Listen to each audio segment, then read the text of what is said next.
और जब हम तस्वीर को कहेंगे हराम है तो हमने पूरा इंटायर हिस्टोरिकल विरसा डब्बे में बंद करके बच्चों की और नौजवान नस्ल की पहुंच से दूर रख दिया।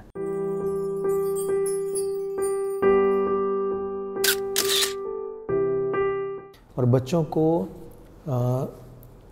कनेक्टेड रखें, कनेक्टिविटी इस्टेब्लिश करें बच्चों की। जैसे आप देखें ना, साइंस एंड टेक्नोलॉजी में जो किताबें आती हैं वो ग्राफिकल फॉर्म्स के अंदर होती हैं, तस्वीरें होती हैं, पिक्टोरियल डिक्शनरीज आ जाती हैं ताकि बच्चे लफ्ज़ों के साथ साथ इमेजिनेशन पिक्चर फॉर्मेट के अंदर चीज़ों को याद रखें। टोनी बुजन की किताब है माइंड मैपिंग की, और माइंड मैपिंग के कॉन्सेप्ट भी है मैनेजमेंट। उसका असूल ये है कि हम लफ्ज़ों में चीज़ें याद नहीं रखते, तस्वीरों में रखते हैं। जैसे लफ्ज़ अंडा बोलें तो आपके जहन में लफ्ज़ अंडा नहीं आएगा अलिफ नून, बल्कि अंडे की तस्वीर आएगी।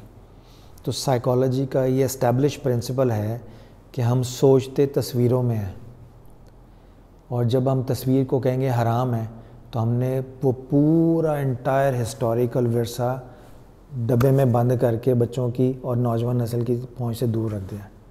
ठीक है ना। आप अंदाज़ा करें किस तरह से बाज़ पर्सपेक्टिव्स डिज़ाइन किए गए हैं ताकि मुसलमानों को तरक्की से दूर रखें, माजी से दूर रखें और हाल मुस्तकबिल के काबिल में ना छोड़ें।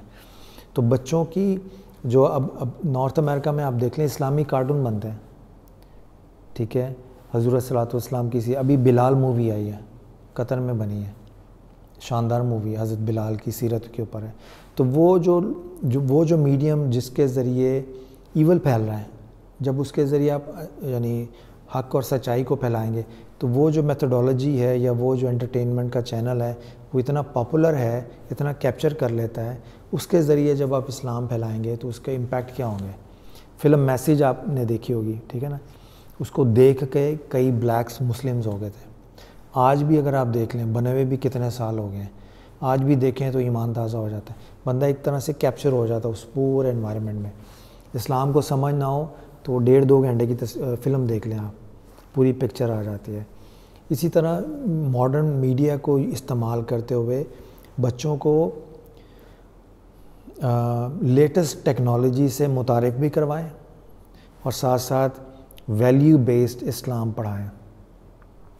अकीदा भी अगर पढ़ाना है आपने तो वो वैल्यू और ह्यूमन बेस्ड हो, ताकि उनकी तरबियत में उनकी डेवलपमेंट, उनकी पर्सनैलिटी प्रॉपरली शेप हो सके, जिसमें टॉलरेंस हो, जिसमें पीस हो, जिसमें कह लीजिए रवादारी का आंसर हो, जिसमें पॉजिटिव एटीट्यूड हो।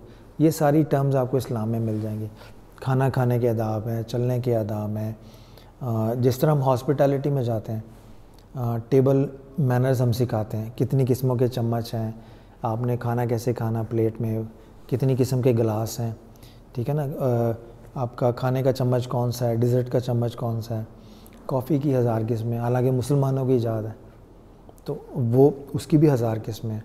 ठीक है, बहुत सारा ऐसा इस्लामी लिटरेचर है जिसको हमने अपने ख़ित्ते की कम इल्मी और जहालत की बायस हमने वेस्टर्न समझा हुआ है। वेस्ट में वो गया इस्लाम के ज़रिए, और तुर्की में देख लीजिए, बहुत सारे ममालिक में वो अभी भी राइज है। चूँकि बरसगीर पाक व हिंद में नहीं मिलता तो हमने उसको वेस्टर्न या नॉन मुस्लिम समझा हुआ है। तो अपने ख़ित्ते के कल्चर की कैद से निकल के बच्चों की तबीयत में, माइंड में यूनिवर्सैलिटी डेवलप करें।